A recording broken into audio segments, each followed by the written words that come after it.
یہ کہہ رہے ہیں اہل حدیث کہتے ہیں کہ حنفی حضرات جو ہیں جمعے کی نماز سے پہلے ظہر پڑھتے ہیں احتیاطاً یا نماز کے بعد 4.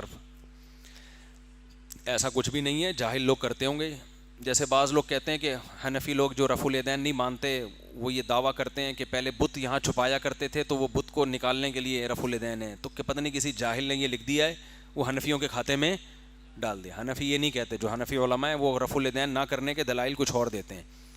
تو ایسے ہی جو ظہر جمعے سے پہلے 4 رکعتیں یا جمعے کے بعد 4 ظہر کی نیت سے پڑھتا ہے وہ جہالت کا مرتکب ہے. تو آپ کوئی بھی کسی 2-4 جاہلوں کی چیزیں دیکھ کے پورے حنفیوں پہ تھوپ دو تو یہ غلط ہے.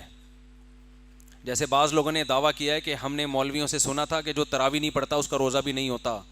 تو جب ہم نے خود حدیث سے ریسرچ کی تو پتہ چلا کہ نہیں، تراویح کے بغیر بھی روزہ ہو جاتا ہے.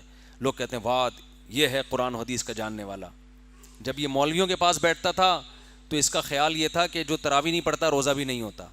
حالانکہ جو مولویوں کے پاس بیٹھے گا اس کو پتہ ہے کہ تراویح کے بغیر بھی روزہ ہو جاتا ہے. تو اس دعوے کی بنیاد ہی غلط ہے. کوئی جاہل نے کہہ دیا ہوگا تراویح کے بغیر روزہ نہیں ہوتا، وہ سارے مولویوں پہ تھوپ دیا.